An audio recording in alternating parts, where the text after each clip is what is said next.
नमस्कार दोस्तों, स्वागत है आपका एक बार फिर से अपने YouTube channel Saurabh Tewatia academy में। कैसे हैं आप सब लोग?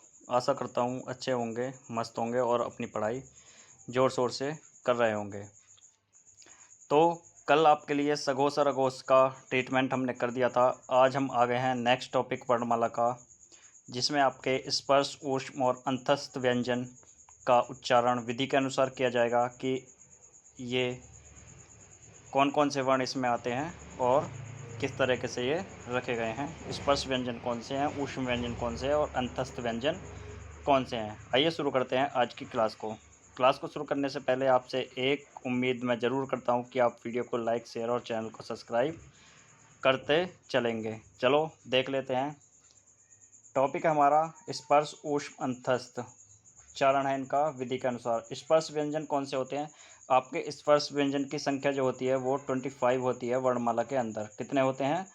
25 स्पर्श व्यंजन होते हैं, जिनका उच्चारण करते समय वायु मार्ग पूरी तरह बंद हो जाता है। उन्हें क्या बोलते हैं? हम स्पर्श व्यंजन बोलते हैं। जो मैंने वर्ग बताए थे 5, कै, च, ट, त, प, कच, कै छोड़ दिया, चट, तप, यस मैंने बताया था। उसमें 25 वर्णस होते हैं और वे जो 25 वर्ण होते हैं वे सारे के सारे क्या होते हैं?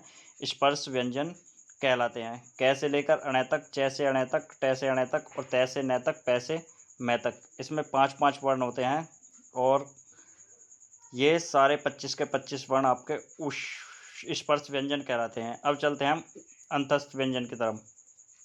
अंतस्थ व्यंजन क्या होते हैं?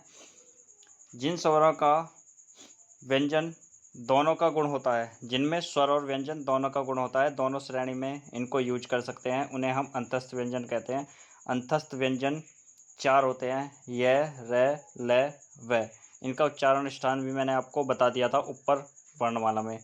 तो अब आगे चलते हैं हम ऊष्म व्यंजन की तरफ। ऊष्म व्यंजन कौन कौन से होते हैं देख लेते हैं। ऊष्म व्यंजन कौन कौन से होते हैं देख लीजिए। ऊष्म व्यंजन जिनमें हवा रगड़ती हुई निकलती है, यानी कि जब हम उन्हें बोलते हैं तो हमारी हवा जो होती है वो रगड़ती हुई निकलती है। जो बाहर के लिए हवा निकलती है मुंह से, वो हमारे गले से लेकर मुख तक रगड़ती हुई निकलती है। जैसे स, श, स, है। तो ये जो हवा निकलती है ना, वो पूरी रगड़ती हुई निकलती है।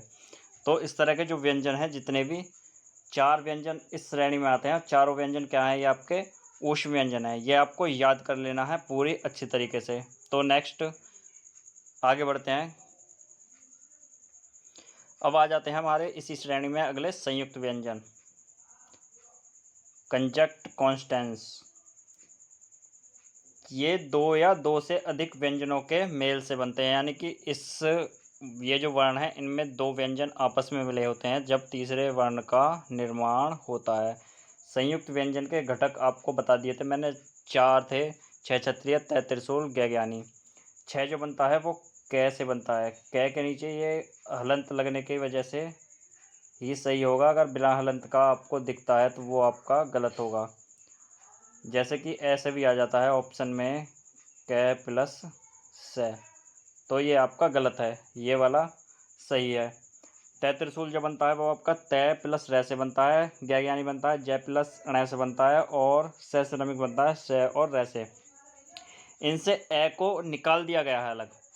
जैसे कै है ना, ये आधा कै है, इससे ए को जो स्वर है इसके अंदर उसे बाहर निकाल दिया गया है। तय से भी स्वर को बाहर निकाल दिया गया है। जैसे भी ये हलंत लगने का मतलब ये है कि ये आधे वर्ण हैं, यानी कि आधे व्यंजन है ये, और पीछे जो व्यंजन है वो पूरे हैं। तो इन दोनों के मेल से बनते हैं संयुक्त व्यंजन। आप इनको अच्छी तरीके से याद कर लेना। आगे नेक्स्ट टॉपिक की तरफ चलते हैं हम। अब स्वर और व्यंजन की साम्यता, यानी कि इनमें किसके लिए किसका प्रयोग किया जाता है। स्वर जो होते हैं वो आपके स्वतंत्र होते हैं, इनमें अन्य किसी वर्ण की कोई आवश्यकता नहीं होती है इनका उच्चारण करने के लिए। व्यंजन बिना स्वर के नहीं बोले जा सकते, इन्हें स्वर की सहायता अवश्य ही पड़ेगी। सर्वोच्च व्यंजन कौन कौन से होते हैं? सर्वोच्च व्यंजन, ये एक इम्पोर्टेंट क्वेश्चन आपके सामने निकल कर आया। सर्वोच्च व्यंजन कौन सा होता है? इसका सीधा उत्तर व्याकरण दृष्टि से नहीं है, परंतु है को सबसे सूक्ष्म और उच्चतम स्थान कंठ प्लस फुसफुसिया उच्चारण के कारण अक्सर सर्वोच्च उस व्यंजन माना जाता है। अब ये क्वेश्चन बन सकता है कि सर्वोच्च व्यंजन किस वर्ण को माना जाता है, तो सर्वोच्च व्यंजन किसको माना जाता है, हमारे है को सर्वोच्च व्यंजन माना जाता है।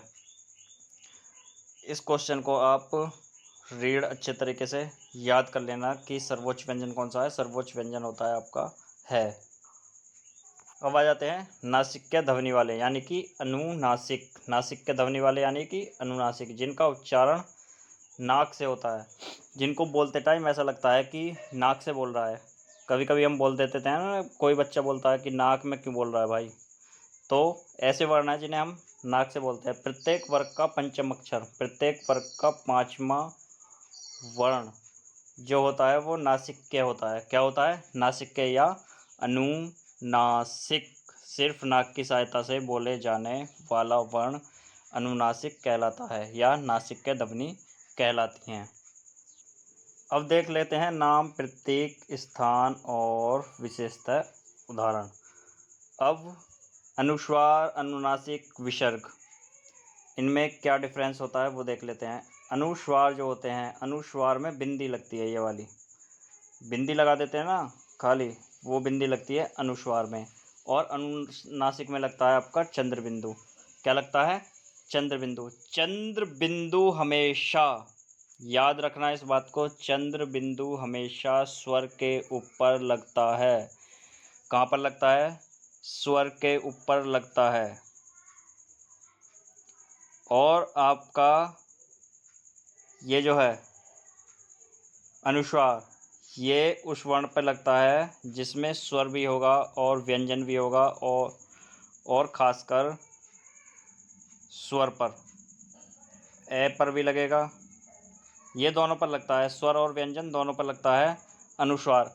लेकिन अनुनासिक जो होता है चंद्र बिंदु सिर्फ और सिर्फ स्वर के ऊपर ही लगाया जाता है। विसर्ग जो लगता है, विसर्ग किसी शब्द के पीछे लगता है, या जैसे दुख लिखा जाता है बीच में लगता है विसर्ग। विसर्ग इस तरीके से लगता है। नासिक के वर्ण आपके पंचम अक्षर होते हैं, मैंने बताया है। प्रत्येक वर्ग का पांचवा अक्षर नासिक क्या होता है। विभिन्न स्पर्श नासिक के व्यंजन आप देख लिए, अंग, पंच, गुण, मटर, मन, ये आपके क्या हैं, नासिक्य वर्ण हैं। अनुनासिक या नासिक्य, इनमें से आप बताइए अब कौन सा अनुनासिक है, कौन सा अनुस्वार है। ये मैंने आपको विभिन्न स्पर्श नासिक्य व्यंजन दिए हैं, इनमें से आपको बताना है कौन सा विसर्ग है, कौन सा अनुस्वार है, कौन सा अनुनासिक है। कहाँ पर लिखने के बताने हैं, कमेंट बॉक्स में बताने हैं। आइए अब अनुस्वार को देख लेते हैं, एक एक करके तीनों को देखेंगे, अनुस्वार को, अनुनासिक को और विसर्ग को। परिभाषा देख लेते हैं पहले अनुस्वार की। अनुस्वार एक नाक से उच्चारित बिंदु युक्त ध्वनि है जो व्यंजन के पहले आती है। कहाँ पर आती है, व्यंजन के पहले आती है।